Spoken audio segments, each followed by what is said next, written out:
Greetings, everybody, and welcome. Today, we're going to be discussing the newest documentary on Netflix, Operation Varsity Blues.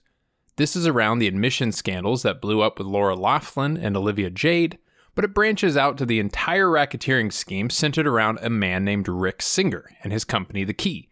This documentary is beyond fascinating, so let's just dive right in. This is Redeye Reviews.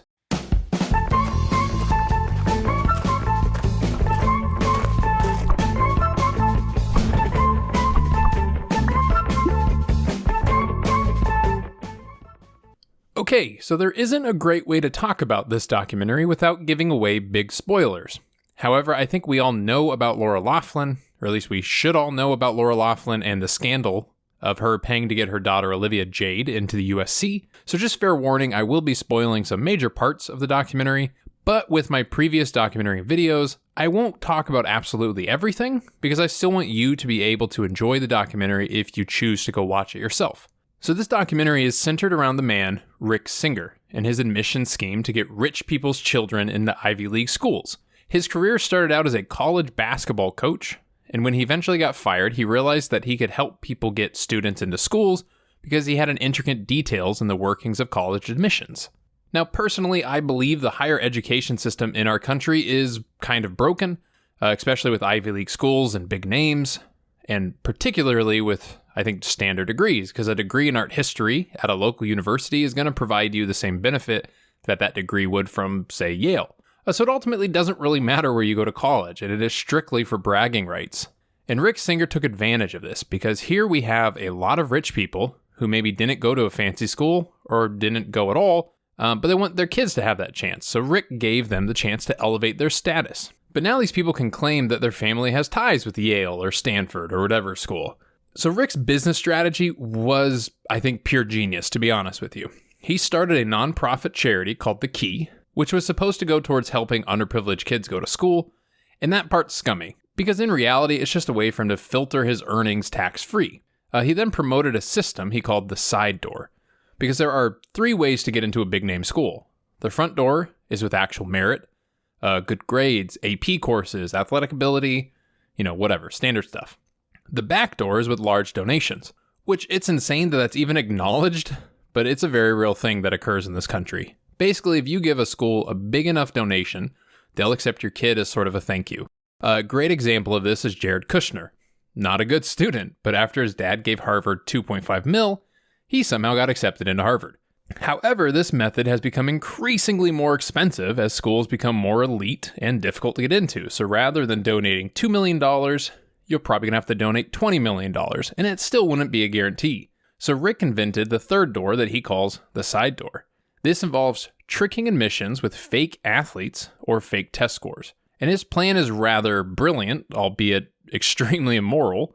He would target smaller sports like sailing, rowing, water polo, tennis.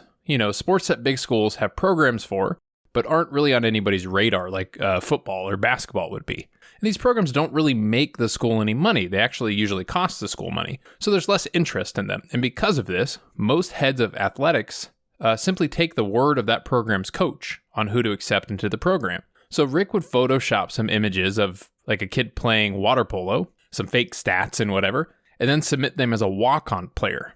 He would then essentially bribe those coaches to vouch for the student, and because they're walk-ons, they don't really ever have to attend practice. They could just be a normal student, or they can claim they didn't make the team, but at that point, they still keep their student status and they get to go to the school. And this side door method would cost anywhere between maybe $400,000 to $1 million, much cheaper than like buying a new building for Yale. And his scheme went deep. The USC crew coach, Georgetown tennis coach, Yale's soccer coach, many, many, many more, including the Stanford sailing coach. And this man is the exception to the story. I'll get into that in a bit. But now we come to the second part. So if for whatever reason he couldn't fake the student to being an athlete, he could achieve admissions through another broken system in our country, standardized testing. Because most schools heavily weigh your ACTs and your SAT scores. But for big Ivy League schools, you would need nearly a perfect score to even really be noticed or considered. This was, again, another brilliant scheme, but extremely illegal and definitely immoral. Apparently, there is a system in place for when a student struggles to take the test in a normal setting, they can apply for learning difficulties. So if the class is taking it and one student just can't do the test or is having a really hard time, they apply for this redo, which gives them additional time due to their learning issues. This would allow the student to take the test in a classroom with just themselves and a single proctor. Also, because of these learning issues, they would fill their answers out on a separate sheet as per this proctor's requirement. So Rick Singer simply paid a guy named Redeye to serve as a proctor. And after the student took the test, he would then take the real test for them and get whatever score the rich people paid for. And they could do this without the student even really knowing. So to them, they genuinely thought they were smart enough to get into Yale. But in reality, this guy just knows the test very well. And some people could call him like a test-taking genius, and he's super talented, but in reality, it is an adult taking a test designed for a 16-year-old. I would say with minimal test-taking research, you could probably achieve this too. Now, these methods worked beautifully for over 20 years and almost 1,000 students. However, his business drew attention from the FBI, for obvious reasons, so he started getting wiretapped without his knowledge. And they became aware of his scheme pretty quickly, but they knew it involved so many more people than himself, so they kind of sat in the wings just gathering information. Now, this brings us to Laura Loughlin and Olivia Jade. We all know who they are, so I'm not going to go into detail there, but she got accepted into USC for rowing, and her friends, her high school, her followers, everyone was surprised and suspicious because her whole life was captured on YouTube. She's a big YouTube influencer. She has her own makeup lines and things like that. And everyone was saying, how does she have time to row? We saw her whole life on YouTube. She never even mentioned rowing. Why does she mention how much she hated school and wanted to drop out of high school, but somehow gets accepted to USC? Things just didn't add up, and that begins sending red flags back onto the family and particularly back onto Rick Singer. Now, here's where the dominoes really begin to fall, because one of his clients gets arrested on an unrelated security charge, but this guy decides to rat on Rick Singer to lessen his sentence. He mentions that the Yale soccer coach accepted a bribe to get some kids into the school, so they pick up that soccer coach, and he immediately rats on Singer. They then get him to set up a meeting with Rick, and now the FBI's got him. And they said he's been the most cooperative criminal they've ever met.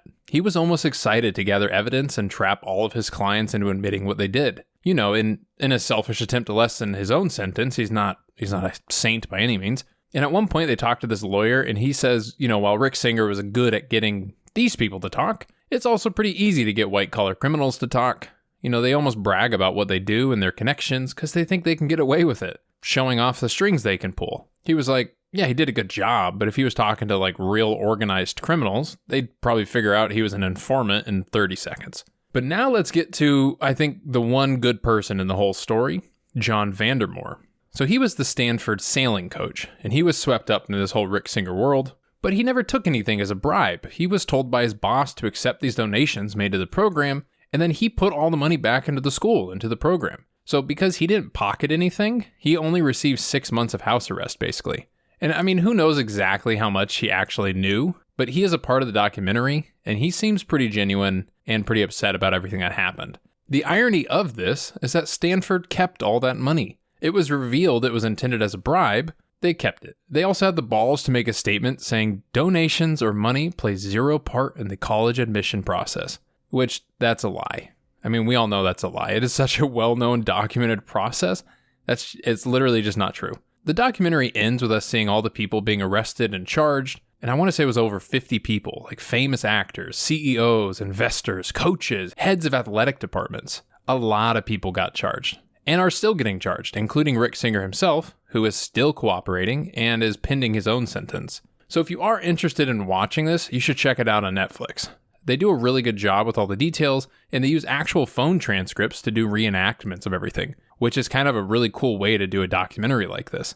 So it's a great watch. It's only like an hour and a half. It's pretty quick. But on that note, thank you so much for watching. Please subscribe if you haven't yet. Leave a comment if you want to discuss any of this. I'm happy to do so. And make sure to like the video. We'll see you on Saturday with another installment of Karate Corner, and it's a crazy one named Exit Wounds. It's got DMX in it. Yeah, it's not great. It's not good at all. We're going to get into that, but we will see you then. And until that time, stay happy and stay healthy.